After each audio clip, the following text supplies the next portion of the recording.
Manx Radio's Update with Beth Espy.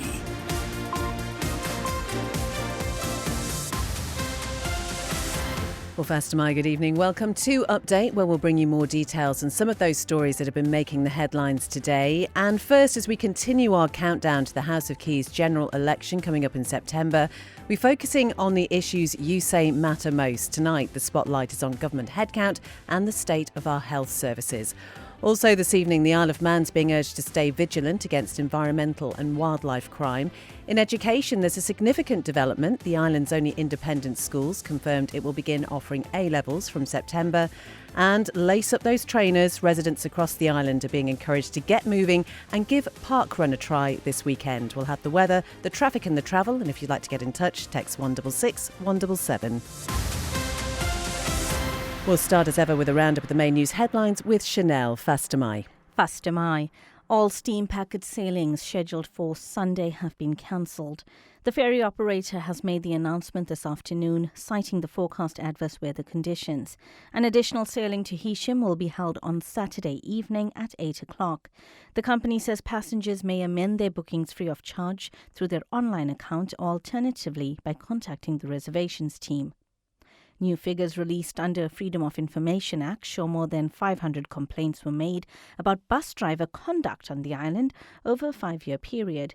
The data published by the Department of Infrastructure covers complaints lodged between 2021 and 2025, including concerns about driving standards, customer interaction and behaviour.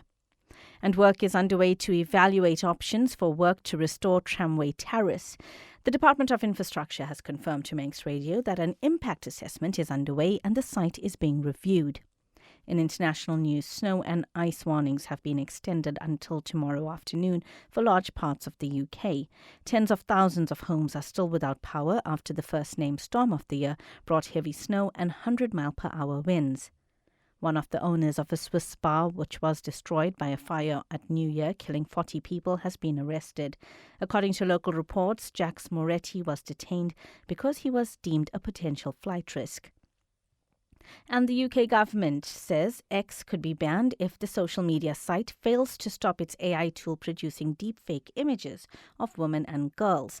The Prime Minister says measures introduced by the company to tackle the issue are not a solution. Those are your headlines. News at 6. Thank you very much indeed, Chanel. Now the weather brought to you by Manx Glass and Glazing. No weather warnings over here, remaining mostly dry this evening. Light winds, some clear intervals developing at times. So there might be a slight frost in prone locations. Minimum temperatures tonight around 1. They'll recover slightly overnight as that cloud cover increases. Then tomorrow, scattered showers at first. They'll become more isolated throughout the morning. Sunny intervals developing after that. Light winds, they'll settle to the south later on in the day. Top temperatures tomorrow around 6. It's going to rain overnight into Sunday, though, as that wind further strengthens. And then Sunday is going to be pretty miserable. Mostly wet and windy with a strong to gale force southerly wind. Periods of rain that will be heavy at times. It will clear later on Sunday evening. We know the steam packet sailings on Sunday have been cancelled. Temperatures on Sunday, though, are going to be quite a bit milder. They will be around 9 Celsius. Manx Glass and Glazing can supply and install single, double and triple glazing. Call 674 573 or visit the showroom on the Snugborough Trading Estate. You're listening to Update. It's just gone 3.5 minutes past 5. Well, this week we've been examining the key issues likely to shape the debate ahead of this year's House of Keys general election in September. This is all based on a survey where you told us what are going to be the most important issues. And alongside government spending and public sector headcount, today's focus turns to health and social care.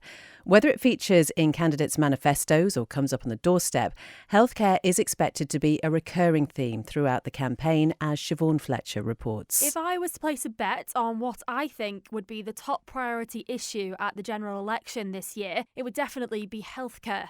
So as a survey of our listeners placed Manx Care and Nobles Hospital as the number one topic that they cared the most about.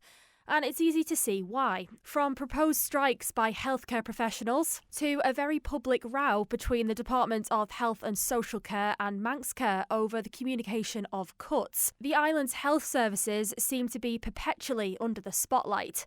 Indeed, the debate rattles on around budget time every year, with the key question, is the island's health and social care body overspending, or is it underfunded? The message from the Cannon administration has remained consistent for many months now, with the Chief Minister warning that healthcare spending on the island cannot continue to rise at its current pace, without difficult choices being made elsewhere. There has to be some financial control applied to our health system. The arguments about whether it is underfunded are not that they need to be looked at in the medium to longer term. But whatever the case, the department, the healthcare system must operate to the budgets it is given. Now, this year's electioneering from sitting members and ambitious candidates alike will undoubtedly focus on the Mersey Internal Audit Agency's report.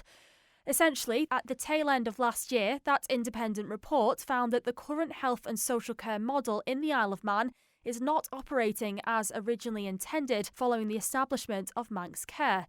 The MIAA report was debated by Tynwald back in December to mixed results. Members agreed to receive the report and voted for the DHSC to report back to next month's sitting of Tynwald to debate with a full response and implementation plan. It remains to be seen what the DHSC will bring to Tynwald in February and whether it will be successfully implemented before the general election. Siobhan Fletcher reporting there. Well, 18 months after the Chief Minister pledged to rein in public sector headcount, questions remain about where things now stand. So figures show staff numbers rose by around 60 over the last 2 quarters of 2025, while more than 130 roles are currently under review. And at the same time, 44 vacancies are being advertised on the government's jobs portal. Well, with public sector headcount emerging as one of those key election issues, according to the data from our survey, Christian has been talking to Prospects McHugh and National Secretary Jez Stewart. While we use terms like efficiency savings, personally I believe that they should use the proper word, cuts, because that's generally what it will manifest itself as. Coming up to election year, I think that we'll see a lot more reference to managing the government headcount, however they want to do that. Probably because it's the topic that's going to get votes.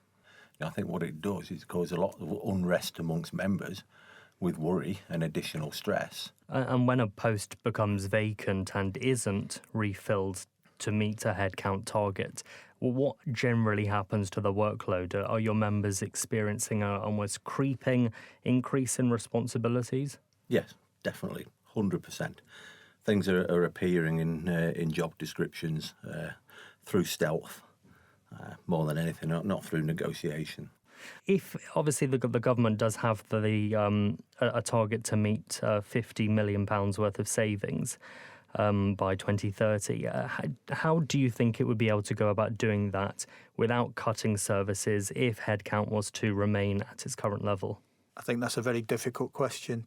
I understand the public service provision on this island is very good, and that's been achieved through decisions that have been made over the last 30 or 40 years to keep things in public ownership and to ensure that you've got a directly employed workforce in the main to undertake those public services that people, I think, on the island value. I think there is a nervousness about some of the pronouncements that are being made, particularly as you move, in the next 12 months to an election. And it's quite easy to say, in very general terms, how savings will be made and what that will mean without necessarily commenting on what the consequences. That nervousness is starting to creep in because of some of the statements that are being made, which are fairly glib, if I'm being honest, and don't talk about the implications. That is Prospects McHugh and the National Secretary there, Jez Stewart. So we have got the Manx Radio election website, which is up and running now. You can find that on the homepage of Manx Radio. There have been a couple of declarations. The details that we have so far about those candidates are on there as well. It's coming up to 5:10. So there's a new report which is warning that environmental and wildlife crime could be generating illicit financial flows that pass through international finance sectors, and that does include the Isle of Man. And Lewis is with me now. Fastamai, Lewis, would you just first of all just explain what this report is all about? Yeah, Fastamai, Beth. So the report has been published by the Isle of Man Financial Intelligence Unit, and it looks at how crimes such as illegal fishing, wildlife trafficking, logging, mining and pollution can be linked to money laundering, tax fraud and organised crime. It's designed to help the island's regulated sector spot suspicious financial activity connected to environmental crime. So then this isn't just about crimes happening locally then? No, not at all. So while many of these offences take place overseas, the FIU says the proceeds can be moved through complex company structures, offshore accounts and professional services. As an international finance centre, the Isle of Man could be used as a conduit for that money if controls aren't strong enough. So what did the FIU find out about awareness on the island about this? So as part of the work, the FIU surveyed 227 organisations across sectors including banking, insurance, trust and corporate services and e-gaming. Most respondents said they only somewhat understood environmental crime, and many admitted they don't routinely consider it as a possible trigger for money laundering. The survey also found that most organisations don't offer specific training or use dedicated warning signs to identify these risks. OK, so what sort of warning signs does the report highlight then? It includes anonymised case studies ranging from suspected overfishing and habitat damage on the island to international wildlife trafficking and illegal logging. It points to red flags like unexplained cash deposits, opaque ownership structures, early cashing in of long-term investments, and the use of intermediaries to hide who really owns assets. So then with this, what is the overall message, would you say, from the FIU? The FIU says there's a clear need for better guidance, training and vigilance. It stresses that understanding how environmental crime generates and moves money is crucial to protecting the island's reputation and meeting its international anti-money laundering obligations. Lewis, thank you very much indeed. As ever, you can find out more on the Manx Radio website. It's 5:11 and the local law firm Simcox Advocates has successfully secured the return of 10 Chris Brooks, head of litigation and dispute resolution at Simcox, acted for the client, with Ian Whitehurst of UK-based Exchange Chambers providing advice as counsel. The work focused on both the legal basis for continued detention of cryptocurrency, where the asset holder was not suspected of criminal conduct, and the ability to make application to seek their return. During proceedings, particular emphasis was placed on statutory and legal compliance by the relevant law enforcement agency and the strength of the evidence to support their actions. The matter illustrates the increasing tension between existing and very complex statutory frameworks and the practical realities of digital asset enforcement. Following the case, Chris Brooks told Manx Radio the mechanisms for challenging search and seizure in the context of a money laundering investigation are complex and opaque, and it's vital that there's a clear path to do so in a free society. He said he was pleased to have been able to assist someone innocently caught up in a money laundering investigation and facilitate a return of their digital assets. Simon Richardson reporting. Manx Radio Travel, serviced by Quayside Tyres. So the main thing this evening is the steam packet sailings over the weekend. They've all been cancelled on Sunday. That is because of the adverse weather. There's going to be pretty strong winds on Sunday. If you're affected by that, do get in touch with the steam packet. Looking at the airport, some of the flights there are affected by the storms that are happening in the UK. So again, if you are expecting to travel this evening, do take a look at all the information on the airport information website. Just things to look out for on the road. Nothing on the police pages this evening, but in Braddon until next Friday, there's that short stretch of Saddle Road, which is now one way at the junction with the Newcastle Town Road, is causing a few issues around there. So traffic from the Newcastle Town Road won't be able to turn on to Saddle Road. It's being diverted by Quarter Bridge and Braddon Bridge, and this is for repairs to a roadside wall. And also still those temporary lights on Cool Road, that's near the business park, 24 hours a day for work on the pavements there. Manx Radio Travel, serviced by Quayside Tyres. Call Quayside Tyres on 664417 to book your free vehicles winter check so your vehicle is safe for you and other road users. It's coming up to 5:15 and the island's only independent school has announced it'll begin offering A-levels from September. King William's College will offer the courses in a blended approach, as they put it, alongside the International Baccalaureate Diploma programme. Now, it's in a partnership with the King's Inter-High online school, and all the lessons will be taught virtually from a newly created hub on the campus.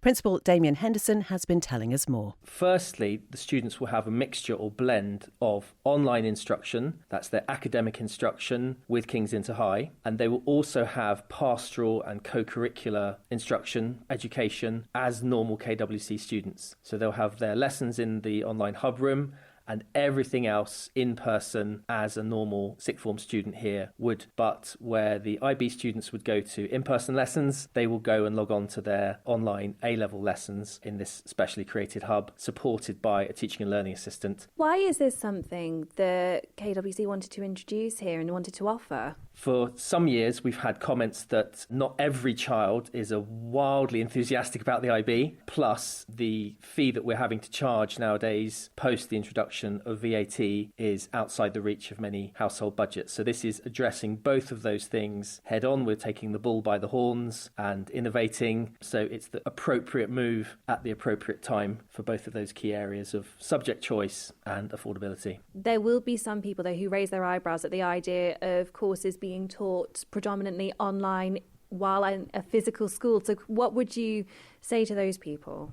They will be, absolutely. A lot of people are very curious about how this is going to work. Interestingly, the people who are completely unfazed by it are the young people whose normality is now an online existence, or this blended existence that we've been talking about. So we're sitting here today, 5 years after the second lockdown in the UK. I was working in the UK at the time, and we were all teaching online and struggling with emergency remote instruction. But when it ended, there was a beguiling idea that we could keep some of the elements of what we were doing during the pandemic, these so-called COVID keepers. The next step that everyone will go on to after school, of course, in university will be blended. They'll be using technology. If they go straight into the world of work, or if they go to do a degree and then work, the world of work is also a blended working environment for the vast majority of professions. So yes, it'll be a unique sixth form experience for them, but will give them the credentials that they need to get where they need to go, and arguably even more relevant life skills for the life that they're going to have. That's the principal of King William's College, Damien Henderson, talking to Amy there. It's coming up to 17 minutes past 5. The Manx Wildlife Trust has secured a long-term lease on 2 areas of land next to its hairpin woodland park near Ramsey. Now, this is a 95-year agreement with the Department of Infrastructure and covers almost 11 acres of developing broadleaf woodland and grassland. The charity says the site's an important natural asset and it will be protected and enhanced for future generations. Chief Executive Graham Makepeace-Warne has been telling Simon that securing the lease took years of work. As it's so close to the site that we already have a 99-year lease with DEFA for the larger part of Hairpin Woodland Park and a few other parcels of land that we own outright. It seemed to make a lot of sense that we brought that into the same package, as it were. And as I say, we've been asking for sort of 8 years, but really the work is done by government. It's for them to ultimately decide that that's the best use for that land and create the paperwork, the lease for us to do that. And where exactly is it, and is it accessible to members of the public? Yeah, very much so. And in fact, there's already a number of what we call desire lines, so footpaths that people use on a regular basis, dog walkers, people out walking around Clubane and the wider Hairpin Woodland Park. Now, I understand this is being supported by the Rotary Club of Douglas. What's their involvement? Well, they're helping to fund our work there. So we've been working with the Rotary Club of Douglas for a number of years now, and they are running a fundraising campaign on our behalf, working with 100 centurions to raise £1,000 each, raising obviously £100,000 to help us develop the site. Obviously, the work that we do isn't cheap. It doesn't come freely, so we need to buy materials, get contractors in, and we've done a lot of work on the site already to create our flagship engagement site. So a place where people can go and access nature in a really fun and enjoyable way that will make them want to come back out and get more involved in nature and want to understand it and learn more about it. And I think Hairpin Woodland Park does that really well. That is Chief Executive of the Manx Wildlife Trust, Graham Makepeace-Warne, talking to Simon there. It's such a lovely area up around Ramsey Hairpin. It's coming up to 20 past 5. Well, 22 Isle of Man residents will go to Cuba at the end of this month to take on a charity trek and also deliver much-needed medication to the country. In October, Hurricane Melissa devastated the areas with torrential rains and flooding. The charity trek is the 7th one taken on by Junior Achievement Isle of Man, as explained by Chief Executive Sue Cook. Cuba has obviously been hit by the hurricane recently, and they are currently having problems with viruses that are mosquito-borne. And so we're taking a full case of medication with us, and we put a post out on Facebook. And the response has been really, really good. General things that they need because they've got a severe shortage of things like paracetamol, ibuprofen, aspirin, bug spray, bite cream, the things that we take for granted. Sue, how did the idea for this charity trek to Cuba start? We find it challenging to fundraise like most small charities do. So we wanted to do something completely different. So we've been working with this fabulous challenge company in the UK, and this will actually be our 7th charity trek. So the idea is that people sign up to take on a personal challenge, and whilst doing that, we'll raise money for junior achievement. So you'll be doing that in Cuba, but you'll also be taking supplies with you as well? Yes, we've done that in a couple of cases where we know countries potentially have got challenges. We'll take an extra case with us just to give to local people. So we've just launched our next charity trek, which will be October this year, and that's to Vietnam. It's an amazing adventure, and we're looking for people to sign up and take part in that as well. We've got an information session this Saturday at the Palace Hotel. People can find details on our Facebook page, Junior Achievement Isle of Man, but we welcome anybody else that might be interested in taking part in that trek. I'm 62, I'm not your average trekker, but it's a phenomenal experience. You travel with a group of like-minded people. It's suitable for solo travellers, couples, friends, and you're challenging yourself usually to do a 5-day full-on trek, and depending on the location, the difficulty will vary, but anyone can do it. If they're willing to put the training in and have a go, it can quite literally be a life-changing experience. This is my 3rd trek. That is the Chief Executive of Junior Achievement Isle of Man, Sue Cook, talking to Chanel there. Well, residents across the island are being invited to take part in this weekend's Nobles Park Run as part of a special Bring a Friend campaign. So the free weekly event covers a 5-kilometre route that can be run, jogged or walk, and it takes place at more than 2,000 locations worldwide. And the event director, Ali Kirby, has been telling Chanel there's already been a boost in numbers following the Christmas Day run and the first event back last week. There's a huge sense of community. Everybody is super friendly, is very inclusive, beneficial for mental health as well as physical health, and everybody, pretty much, I would say 99% of people that attend Park Run absolutely love it. The community aspect is key for so many people.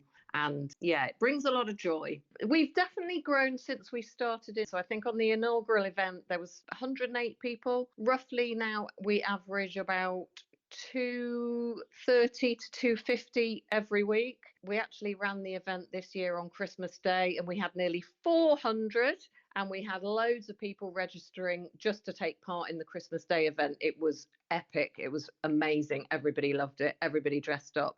It's 2026. It's the start of the new year. You get lots of people with New Year's resolutions. You get more New Year, new me.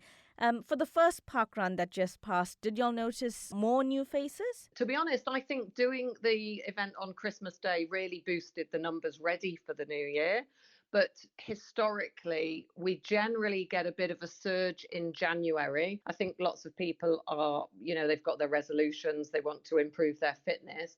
And I think partly that's why Parkrun UK maybe brought out this initiative for Saturday the 10th, where you bring a friend to Parkrun, because it just encourages new people to come along, and maybe people that have never heard of us. Once you're registered for a park run, you literally can run or jog or walk or volunteer anywhere across the world. We do get some groups that visit the island as well. We get some groups that literally turn up to do park run. They will get on a really early ferry, or they'll book a flight. They'll fly in, do park run, go around the island for the day, and then head back home the same day or the following day. So obviously we're bringing a bit of tourism as well to the island. That's brilliant, isn't it? Event director of the Nobles Park Run, Ali Kirby, talking to Chanel. Chanel is going to be running tomorrow, so there could be some video footage of that. Will you be there, Rob?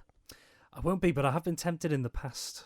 Okay. I've been tempted in the past, but it's clearly something that's become so popular, hasn't it? It really has. Particularly when you think about the pandemic as well, and how many people started running. It's great to see. It really is great to see. Well, Update Sport is brought to you by the Print Shed. So, Rob, what's happening? So, first of all, after Cup competition took the spotlight to start the year, the focus shifts again to league action in Manx football this weekend. Tomorrow promises a full programme of matches across the senior men's divisions, whilst the day after we'll see women's football get underway for the first time in 2026. On Saturday, Railway Cup champions Corinthians will be looking to maintain their 4-point gap at the top of the Canada Life Men's Premier League when they travel to Douglas High School Old Boys.